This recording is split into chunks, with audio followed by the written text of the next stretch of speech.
فروین کی گاڑی بہت تیز اور بے صبر تھی، جس کی وجہ سے گرد و غبار اڑنے لگا۔ چاروں لوگ جو گرد میں اٹے ہوئے تھے یکدم اس کی طرف متوجہ ہوئے اور دیکھا کہ گاڑی رک گئی ہے۔ فروین نے دروازہ کھولا اور گاڑی سے نیچے اتری۔ جب جمی کی ماں نے اسے دیکھا تو گھبرا گئی۔ اس نے پال کوئلن کی طرف دیکھا، ڈرتے ہوئے کہ وہ فروین کے لیے مشکل نہ کھڑی کرے۔ جہاں تک جارڈن کا تعلق تھا، وہ فوراً فروین اور پال کوئلن کے درمیان آ گیا۔ اس نے اپنے مضبوط اور طاقتور جسم سے پال کو روکنے کی کوشش کی۔ آخرکار یہ تو ایک کمزور لڑکی تھی، اس کی حفاظت کرنا ضروری تھا۔ مگر کچھ تو غلط سا لگ رہا تھا۔ جب جارڈن نے فروین کے دبلا پتلے جسم کو دیکھا تو وہ یہ بھول گیا کہ وہ ایک بار 10 سے زیادہ لوگوں سے اکیلی لڑ چکی ہے اور جیمی کے کمرے تک پہنچی تھی۔ آخرکار اس نے اپنی آنکھوں سے یہ سب نہیں دیکھا تھا۔ جب لوکاس نے فروین کو دیکھا تو وہ بھی چونک گیا۔ وہ اسے بڑی بہن کہنے ہی والا تھا کہ یکدم خیال آیا کہ یہاں لوگ زیادہ ہیں۔ فروین نے اسے خاص طور پر تاکید کی تھی کہ سب کے سامنے اس کی شناخت ظاہر نہ کرے، لہٰذا اس نے منہ کھولا لیکن فوراً بند کر لیا۔ وہ الجھن میں تھا کہ اسے کیا پکارے۔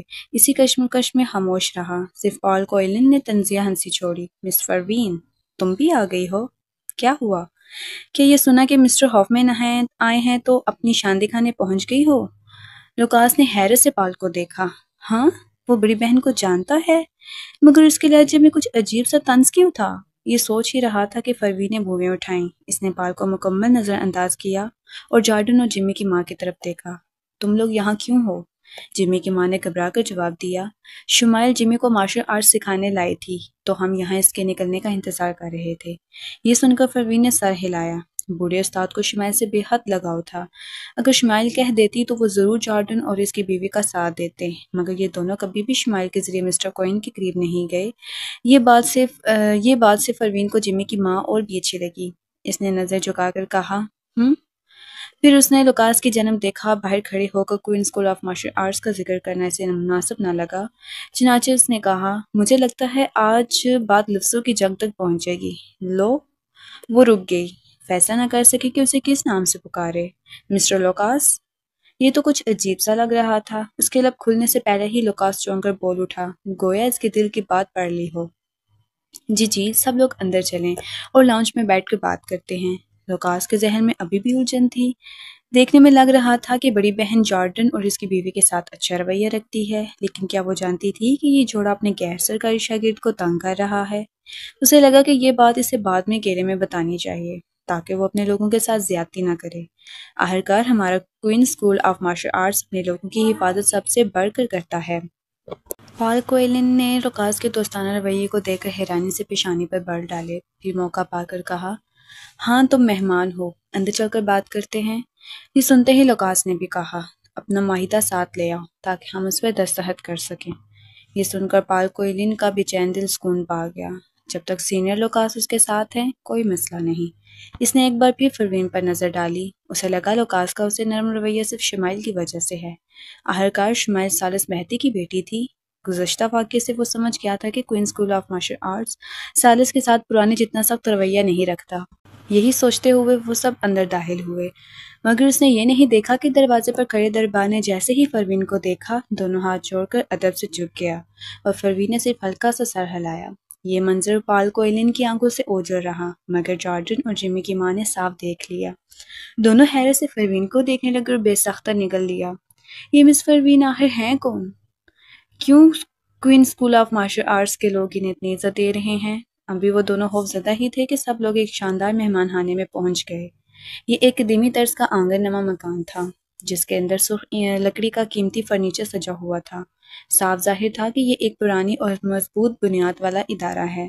شاگرد چائے اور پھل لے آئے۔ سب کچھ تیار ہونے کے بعد لوکاس نے کہا، سب ذرا انتظار کریں، مس فروین آپ میرے ساتھ آئیں۔ فروین نے بھویں اٹھائیں۔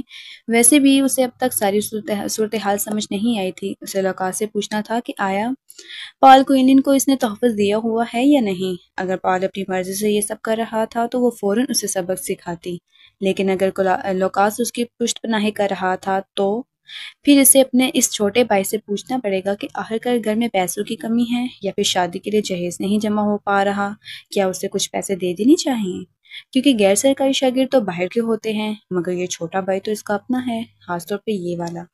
لوکاس نے برسوں تک کوئن اسکول آف مارشل آرٹس کی ذمہ داری سنبھالی تھی، اس کے ساتھ کچھ نہیں ہونا چاہیے، اگر کچھ ہو بھی جائے تو نورا اسے ہر حال میں ڈانپے گی۔ یہ سوچتے ہی دونوں باہر نکلے اور ساتھ والے صحن میں آ گئے۔ کچھ شاگرد فن مارشل آرٹس کی مشق کر رہے تھے۔ لوکاس نے کہا، بڑی بہن، کہ آپ جارڈن کو اچھی طرح جانتی ہیں؟ فروین نے کچھ لمحے سوچا۔ اتنا نہیں۔ لوکاس نے سکون کا سانس لیا۔ یہ اچھا ہے، آپ کا دوست بہت ظالم ہے، پال کوئلن نے مجھے بتایا۔ پھر اس نے پال کی ساری بات دہرائی۔ فروین، اس نے بوئیں اٹھائیں اور ہلکی سی مسکراہٹ کے ساتھ لوکاس کو دیکھا۔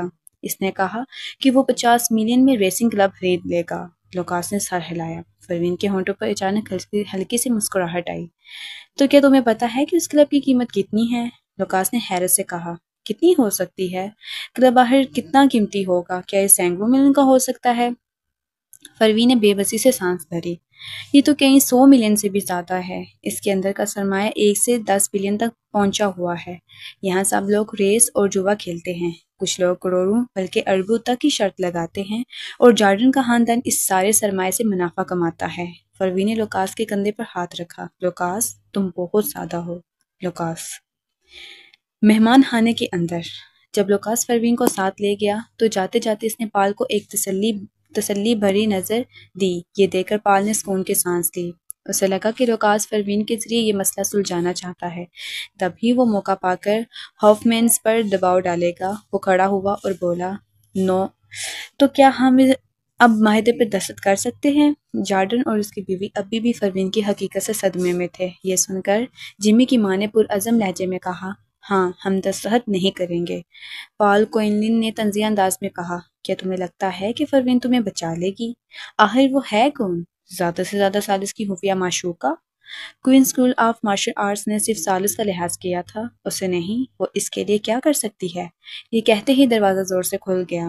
پال کوئنلن دنگ رہ گیا۔ اس نے پلٹ کر دیکھا تو لوکاس اور فروین دروازے پر کھڑے تھے۔ لوکاس نے تیوری چڑھاتے ہوئے ڈانٹا، یہ تم کیا کہہ رہے تھے؟ پال کوئنلن نے جب اس کے ناراض چہرے کو دیکھا تو فوراً بناوٹی مسکراہٹ کے ساتھ بولا، سینئر لوکاس، آپ واپس آ گئے۔ میری زبان پھسل گئی تھی، میری غلطی ہے۔ اسے معلوم تھا کہ کوئن اسکول آف مارشل آرٹس میں عورتوں اور معشوقاؤں کے متعلق بات کرنا سخت ناپسند کیا جاتا ہے۔ وہ بزرگ استاد اس بارے میں بہت سخت تھے اور ظاہری وقار کو پسند کرتے تھے۔ اس کے الفاظ واقعی کچھ زیادہ تلخ ہو گئے تھے۔ وہ ڈرامائی انداز میں اپنے ہی منہ پر ہاتھ مارنے لگا اور پھر فروین کی طرف دیکھ کر کب بولا، مس فروین، برا نہ مانے، میں نے بغیر سوچے سمجھے کہہ دیا۔ پھر وہ جارڈن اور جیمی کی ماں کی طرف ہنسی کے ساتھ دیکھنے لگا۔ جارڈن اور جیمی کی ماں فوراً کھڑے ہو گئے اور کوشش کی کہ لوکاس اور فروین کے تاثرات سے کچھ جان سکیں، لیکن فروین پرسکون رہی۔ اس کی آنکھوں میں تو نیند بھری ہوئی تھی، کوئی جذبات جھلکتے ہی نہیں تھے۔ البتہ لوکاس کا چہرہ بہت بگڑا ہوا تھا۔ کیا مس فروین نے اسے ناراض کر دیا تھا؟ جیمی کی ماں نے اپنے ہاتھ مضبوطی سے بھینچ لیے۔ یقیناً مس فروین نے ان کا ساتھ دیا تھا۔ لوکاس اتنا ناراض اس لیے تھا کہ ان کے مسئلے کی وجہ سے اس کا کام رکا۔ اس نے بھویں سکیڑی اور جارڈن کی طرف دیکھا۔ دونوں سالوں کی ہمسری کے بعد ایک دوسرے کی آنکھوں میں سب کچھ سمجھ گئے۔ جارڈن فوراً بولا، مسٹر لوکاس، ناراض نہ ہو، ہم تو بس یہ دیکھنے آئے تھے کہ اپنے نقصان کو کم کر سکیں۔ آخر کار کسی کلب کو 5 ملین میں خرید لینا یہ تو سیدھا سیدھا ڈکیتی ہے۔ 5 ملین؟ لوکاس حیران رہ گیا۔ کیا یہ 50 ملین نہیں ہے؟ جارڈن اور اس کی بیوی گونگ ہو کر رہ گئے۔ دونوں نے ایک ساتھ پال کوئنلن کی طرف دیکھا۔ وہ فوراً سیدھا کھڑا ہو گیا اور تیوری چڑھائی، بالکل، ہم نے تو صاف طور پر 50 ملین پر اتفاق کیا تھا۔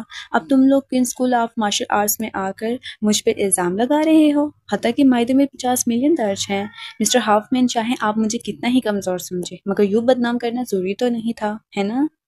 یہ کہہ کر پال اور بھی اکڑ گیا۔ جب جارڈن اور جیمی کی ماں نے کوئن اسکول آف مارشل آرٹس کا رخ کیا تھا اور مسٹر کوئن نے کہا تھا کہ اگر پال نے پھر کوئی غلطی کی تو اسے نکال دیا جائے گا، تب ہی اس نے یہ چال سوچی تھی۔ اس کا منصوبہ بالکل سیدھا تھا، ہافمینز کو بدنام کر کے مجبور کرنا کہ وہ کلب 50 ملین میں بیچ دیں۔ یقیناً یہ 5 ملین سے 45 ملین کا بڑھ جانا تھا، مگر اس کلب کی قیمت کے مقابلے میں یہ بالکل فائدے کا سودا تھا۔ اوپر سے بظاہر 50 ملین کسی کلب کے لیے معقول قیمت لگتی تھی۔ آخرکار لوکاس کو تو ریسنگ کلب کے جوئے اور اندرونی سرمایہ کاری کے بارے میں پتہ نہیں تھا۔ ہافمینز نے غصے سے مٹھیاں بھینچ لیں۔ تم ہم پر بہتان لگا رہے ہو؟ پال نے افسوس بھری سانس لی۔ میں نے کب دباؤ ڈالنے کا سوچا؟ یہ تو 2 طرفہ رضامندی کا سودا ہونا چاہیے، مگر تم لوگ بار بار اپنی بات بدل رہے ہو اور اب مجھے ہی جھوٹا کہہ رہے ہو۔ آخر کہاں ملے گا تمہیں کوئی کلب 5 ملین میں؟ یہ تو سیدھی چوری ہے۔ اب چونکہ سینئر لوکاس بھی آ گئے ہیں اور تم لوگ کوئن اسکول آف مارشل آرٹس میں بیٹھے ہو تو میں سیدھی بات پوچھتا ہوں مسٹر ہاف مین، کیا تمہارا کلب بیچنے کے لیے ہے یا نہیں؟ جیمی کی ماں بھڑک اٹھی۔ 50 ملین بھی کافی نہیں۔ پال نے تیوری چڑھائی۔ یہ کیسی بات ہے؟ کیا اب تم قیمت بڑھانا چاہتے ہو؟ یوں کاروبار کا انداز بدلتے ہو؟ تم لوگ ہی تو ہمارے کوئن اسکول آف مارشل آرٹس کو دبا رہے ہو۔ ویسے بھی لوکاس کو تو کلب کے اندر کی حقیقت کا علم نہیں تھا۔ پال کے خیال میں اب تو لوکاس اس کے ساتھ کھڑا ہو جائے گا، مگر جیسے ہی اس نے پلٹ کر دیکھا تو لوکاس کی آنکھوں میں اپنے خلاف غصہ دیکھا۔ یہ میرے خلاف کیوں؟ پال حیران رہ گیا، کچھ سمجھ ہی نہ پایا۔ اس سے پہلے کہ وہ کچھ کہتا، لوکاس ایک قدم آگے بڑھا اور بولا، بھائی پال، اصل میں تمہاری عزت دل سے کرتا ہوں۔ آخرکار تم نمبر 1 غیر سرکاری شاگرد ہو، غیر سرکاری شاہ کے بڑے بھائی۔ ماسٹر نے چاہے کوئن اسکول آف مارشل آرٹس کو اندرونی اور غیر سرکاری حصوں میں بانٹ دیا ہو، مگر وہ ہمیشہ غیر سرکاری شاگردوں کا بھی خیال رکھتے ہیں۔ جب بھی تم آتے ہو میں ذاتی طور پر تمہارا استقبال کرتا ہوں۔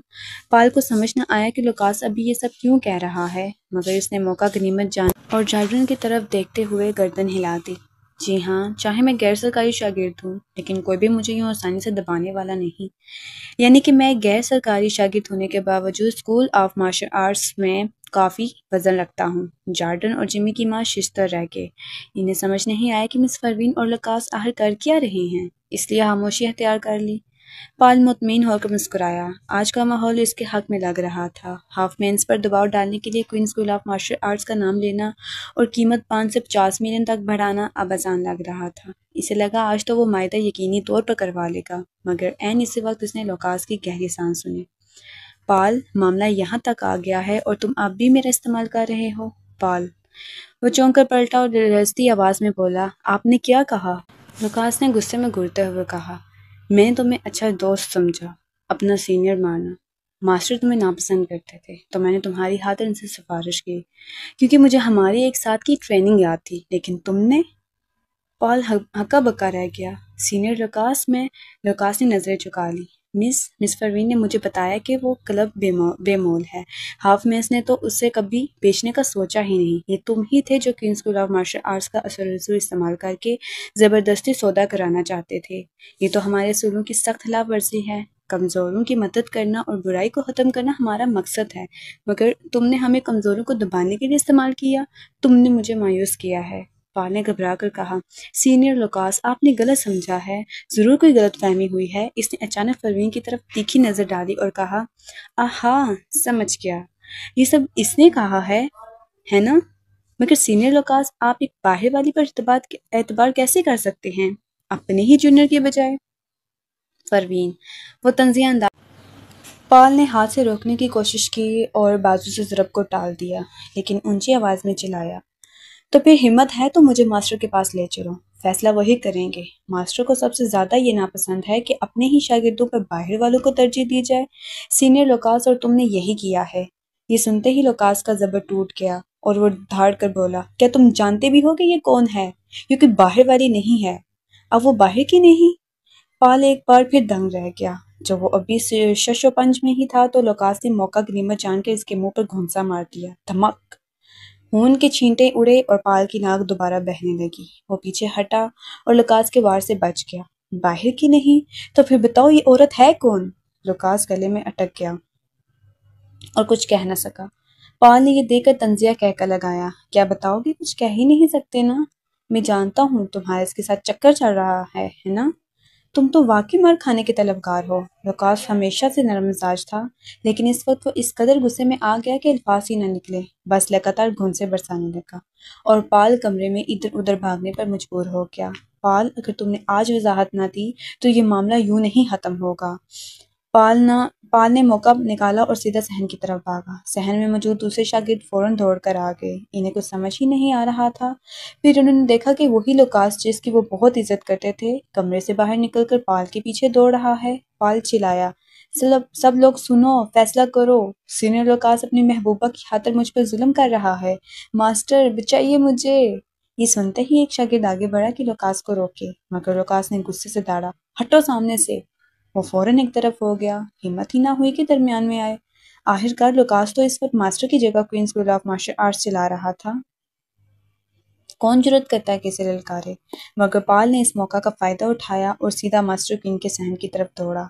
وہ مارشل ہال میں گھس گیا۔ دروازے پر پہرا دینے والا شاگرد اصل میں روک سکتا تھا، مگر جب اس نے دیکھا کہ پیچھے لوکاس ہے اور پال مدد مدد پکار رہا ہے تو کچھ سمجھ نہ سکا اور اسے اندر جانے دیا۔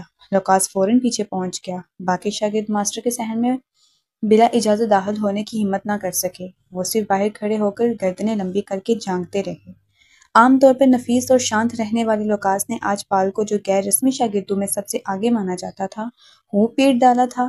یہ دونوں تو ہمیشہ قریبی دوست سمجھے جاتے تھے۔ آج کیا ماجرا تھا؟ ہاف مین فیملی والے جو پہلے ہی ہکا بکا تھے، اب بھی لاؤنج میں کھڑے سب کچھ دیکھ رہے تھے۔ کمرہ بکھرا ہوا تھا اور انہیں سمجھ نہ آ رہا تھا کہ کیا کریں۔ اس لمحے انہوں نے پروین کو ہلکا سا سانس بھرتے دیکھا۔ اس نے کن پٹی مسلی اور بے بسی سے بولی، چلو میرے ساتھ آؤ۔ باتوں اب ماسٹر تک پہنچ ہی گئی تھی۔ لگتا تھا کہ اب اسے اپنی نقلی پہچان چھپانے کی ضرورت نہیں۔ یوں سب نے دیکھا کہ پروین ہاف مینس کو ساتھ لیے آہستہ آہستہ ماسٹر کوئن کے دروازے تک پہنچی اور سب کی نظریں اس پر جمی رہیں۔ جب وہ بلا جھجک اندر داخل ہو گئی، اس وقت ماسٹر کوئن اور بچے پہلے ہی صحن میں کھڑے تھے۔ ہارس ماسٹر کے پاس کھڑا ہو کر ان کی حفاظت کر رہا تھا۔ آخرکار دادا کوئن بہت برے نظر آ رہے تھے اور ان کی ٹانگیں کمزور دکھتی تھیں۔ دوسرے بچے خوفزدہ ہو کر ماسٹر کے پیچھے چھپ گئے۔ صرف میاں تھی جو ہارس کے پیچھے پناہ لیے کھڑی تھی۔ لوکاس نے ماسٹر کے سامنے مارنے پیٹنے کا حیا روک لیا۔ آخر یہ استاد کی بیت بھی تھی۔ مگر پال کی نظر فوراً ہارس پر جا پڑی۔ کیا یہ سالس کی بیٹی نہیں تھی؟ وہ تو سمجھ رہا تھا کہ یہ اندر صرف اس لیے آئی ہے کہ سالس نے زور ڈالا اور اسکول کو قاعدے توڑنے پر مجبور کیا۔ ظاہر ہے اس کی اپنی حیثیت سالس کے سامنے کچھ نہ تھی، لیکن یہ مارشل ہال کے اندر کیسے آ گئی؟ یہ تو صرف اندرونی شاگردوں کا مقام تھا۔ اسے اچانک یاد آیا کہ کچھ عرصہ پہلے ماسٹر کوئن نے 5 سال کے لیے ایک شاگرد کو لیا تھا۔ وہ چونک کر بولا، ماسٹر، کیا یہ آپ کا نیا ننھا شاگرد ہے؟ ماسٹر کوئن نے ہارس کی طرف اور باقی شاگردوں کی متجسس نظریں دیکھ کر گہری سانس لی۔ اب اسے ہارس کی حیثیت واضح کرنا ہی تھی۔ انہوں نے کھانس کر کہا، بکواس مت کرو۔ نہیں۔ اگرچہ وہ واقعی ہارس کو فن سکھا رہے تھے اور سب کو اندازہ تھا کہ کوئی نیا شاگرد ہے، لیکن نہ کوئی تقریب ہوئی تھی نہ اعلان۔ وجہ صاف تھی، سالس اپنے بیٹے کو سب سے چھپائے رکھنا چاہتا تھا اور ماسٹر کوئن کبھی سوچ بھی نہیں سکتے تھے کہ وہ 5 سال کے بچے کو براہ راست شاگرد بنائے۔ یہ تو صرف پروین کے جانشین کی تربیت تھی۔ ماسٹر کوئن نے ہارس کے سر پر ہاتھ رکھا۔ پال نے سکھ کا سانس لیا، مگر پھر ماسٹر کی گرجدار آواز سنائی دی، یہ بچہ غیر معمولی بنیادوں والا اور فنون جنگ میں کمال صلاحیت رکھتا ہے، اس لیے آج سے یہ تمہاری بڑی بہن کا شاگرد ہوگا اور یہ ہمارے فرقے کی براہ راست شاگردی کی پہلی کڑی ہے۔ یہ سنتے ہی سب کو بات سمجھ آ گئی۔ ایک ایک کر کے آوازیں بلند ہوئی، مبارک ہو بڑی بہن شاگرد بنانے پر۔ پروین کے ہونٹ پھڑکے۔ اس اجتماعی آواز میں بھی اسے جمی کی ماں کی سرگوشی صاف سنائی دی کہ کیا ماسٹر نے غلط کہا؟ کیا بچہ پروین کی بیٹی نہیں؟ پروین! پال کا چہرہ سیاہ پڑ گیا۔ اب تو کھیل ختم تھا۔ یہ بچہ پروین کا تھا، وہ لازمی اپنی ماں کا ساتھ دے گا۔ وہ غصے سے پھٹ پڑا، ماسٹر، میں تو ہمیشہ سمجھتا تھا کہ ہمارا اسکول غرور اور غیرت کا نشان ہے، مگر آج دیکھ رہا ہوں کہ آپ سالس کے آگے جھک گئے۔ آپ نے بڑی بہن کو شاگرد بنانے دیا کیونکہ یہ سالس کا بچہ ہے نا؟ وہ اکڑ کر کھڑا ہو گیا، جیسے انصاف کا پیکر۔ باقیوں کو بھڑکاتے ہوئے بولا، میں دل سے رنجیدہ ہوں، کبھی سوچا بھی نہ تھا کہ کوئنس اسکول اس حد تک گر جائے گا۔ ہائے میری بدقسمتی، ہائے میری بدقسمتی۔ اس کے نعرے سن کر باہر کا جشن بھی تھم گیا۔ سب کے دلوں میں سوال اٹھا، کیا واقعی کوئن اسکول جھک گیا ہے؟ سب کی نظریں ماسٹر کوئن پر لگ گئیں، مگر اگلے ہی لمحے ایک نازک سی پرچھائی تیزی سے آگے بڑھی، ایک بجلی کی سی لتھڑ نکلی اور پال کو دیوار سے جا ٹکرایا۔ چپ رہو، ماسٹر نے مجھے شاگرد بنانے کو کہا ہے کیونکہ یہ میرا بیٹا ہے۔ پروین واقعی طیش میں آ گئی تھی۔ بوڑھا آدمی 80 برس کا تھا اور نازک دل رکھتا تھا۔ اگر یہ بدبخت اور کچھ کہہ دیتا اور ماسٹر کو دھچکا لگ جاتا تو کیا وہ سب چھوڑ کر خود اسکول سنبھالتی؟ پال زمین پر رگڑ کھاتا کئی میٹر دور جا گرا، پھر پھڑک کی آواز کے ساتھ منہ تھوک دیا۔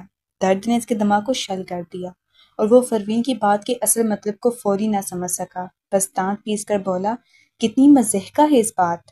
تم ہو کون؟ پروین نے ہاتھ جاڑے، آنکھیں نیموا کی اور سست لہجے میں بولی، میں تمہاری بڑی بہن ہوں۔ پال طنزیہ ہنسا، اب نہیں۔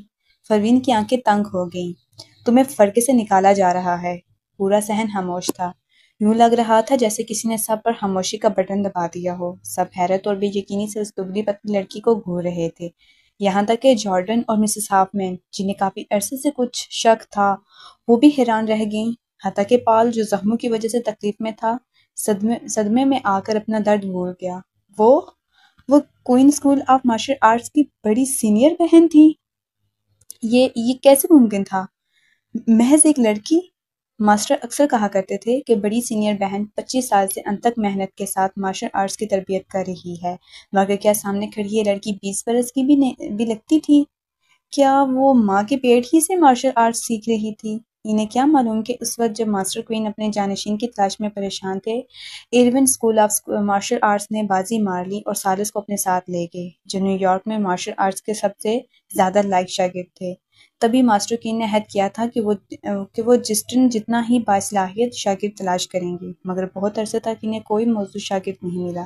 یہ سلسلہ چلتا رہا، یہاں تک کہ زمرد پاشا نے انہیں فون کیا اور پوچھا، کیا آپ شاگرد لینا چاہتے ہیں؟ ماسٹر کوئن نے حیرت سے پوچھا، کون ہے؟ انہیں یاد آیا کہ جوانی میں وہ مروہ زمرد پاشا کو شاگرد بنانا چاہتے تھے، مگر اس نے مارشل آرٹس میں دلچسپی نہ ہونے کی وجہ سے انکار کر دیا تھا۔ بعد میں جب زمرد بڑی ہو گئی تو ماسٹر بھی اسے شاگرد نہیں بنانا چاہتے تھے۔ اب جبکہ زمرد خود یہ بات کر رہی تھی، وہ بہت تجسس میں تھے۔ آخر کون تھی جس میں زمرد نے صلاحیت دیکھی تھی؟ اگلے لمحے زمرد نے جواب دیا، میری بیٹی۔ یہ سن کر ماسٹر کوئن ہکا بکا رہ گئے۔ میں نے تو اسے کبھی دیکھا بھی نہیں، مجھے کیسے پتا چلے گا کہ وہ لائق ہے یا نہیں؟ زمرد نے پراعتماد لہجے میں کہا، وہ مجھ سے بہتر ہے۔ ماسٹر فوراً گھبرا گئے۔ ٹھیک ہے، میں اسے شاگرد بنا لیتا ہوں، وہ جلدی میں چلائے، مبادا کوئی اور اس بچی کو ان سے چھین نہ لے۔ زمرد نے کہا، ٹھیک ہے، 3 سال بعد وہ آپ سے رابطہ کرے گی۔ ماسٹر نے بے صبری سے کہا، 3 سال کیوں؟ مارشل آرٹس کی تربیت تو بچپن سے ہی شروع کرنی چاہیے، ترجیحاً 3 سے 6 سال کی عمر کے درمیان۔ تمہاری بیٹی کی عمر کتنی ہے؟ کہیں تم اس کے سیکھنے میں دیر نہ کر دو۔ زمرد نے پرسکون انداز میں جواب دیا، ابھی وہ منفی 6 مہینے کی ہے۔ ماسٹر کوئن، وہ چونک گئے۔ یہ کیا مطلب ہوا؟ زمرد نے جھنجھلا کر کہا، اتنے بے وقوف کیوں ہو؟ مطلب یہ ہے کہ اس کی پیدائش میں ابھی 6 مہینے باقی ہیں۔ ماسٹر کوئن، تب زمرد کو نیو یارک چھوڑے ہوئے 2 سال ہو چکے تھے۔ ماسٹر گھبرا گئے اور پوچھا، تم مجھ سے جھوٹ بول رہی ہو؟ ایک بچی جو بھی پیدا بھی نہیں ہوئی، اس کی صلاحیت کا تمہیں کیسے پتہ چل سکتا ہے؟ زمرد نے پر اعتماد لہجے میں کہا، فکر نہ کرو، میں خود اسے تیار کروں گی، کوئی مسئلہ نہیں ہوگا۔ اگر تمہیں اپنے آپ پہ یقین نہیں تو کیا مجھ پر بھی نہیں ہے؟ یوں ماسٹر کوئن اس کے دھوکے میں آ گئے۔ اس دن سے انہیں آخرکار ایک براہ راست شاگرد مل گیا۔ 50 سالہ ماسٹر کوئن بے انتہا خوش ہوئے۔ اس وقت سالس صرف 1 سال کا تھا اور ایرون اسکول نے اسے اپنا شاگرد بنا لیا تھا۔ ظاہر ہے سالس کو بھی مارشل آرٹس سیکھنے کے لیے کم از کم 2 یا 3 سال انتظار کرنا پڑتا۔ ماسٹر کوئن نے موقع غنیمت جانا اور سب کو اعلان کر دیا کہ انہوں نے اپنا بڑی سینئر بہن ڈھونڈ لیا ہے اور وہ خفیہ طور پر اس کی تربیت کر رہے ہیں۔ اسی وجہ سے سب کو یہ غلط فہمی ہوگی کہ بڑی سینئر بہن 25 سال سے مارشل آرٹس کی مشق کر رہی ہے۔ 3 سال بعد جب پروین 2 برس کی ہوئی تو کسی نے ماسٹر کوئن کو اس کا پتہ بتایا۔ وہ فوراً کیلیفورنیا جا پہنچے۔ بچی کی جسمانی صحت دیکھ کر وہ خوشی سے پھولے نہ سمائے۔ وہ واقعی مارشل آرٹس کے لیے اپنی ماں زمرد سے بھی زیادہ موزوں تھی، اس میں بے پناہ صلاحیت چھپی ہوئی تھی۔ یوں ماسٹر کوئن نے مہر کاظم خاندان کے ساتھ والی حویلی خرید لی۔ پروین کے والدین مہر کاظم اور صدف ویسے بھی اس پر زیادہ توجہ نہیں دیتے تھے۔ ماسٹر نے پروین کو تربیت دینا شروع کی۔ صرف 2 سال میں پروین نے مارشل آرٹس میں کمال حاصل کر لیا اور ماسٹر کوئن نے اسے وہ سب کچھ سکھا دیا جو وہ جانتے تھے۔ پھر وہ واپس نیو یارک چلے گئے۔ اس کے بعد وہ انٹرنیٹ کے ذریعے رابطے میں رہے، مگر 5 برس کی عمر میں پروین کا وزن بڑھنے لگا اور وہ چند قدم چلنے کے بعد ہی سانس پھولنے لگتی۔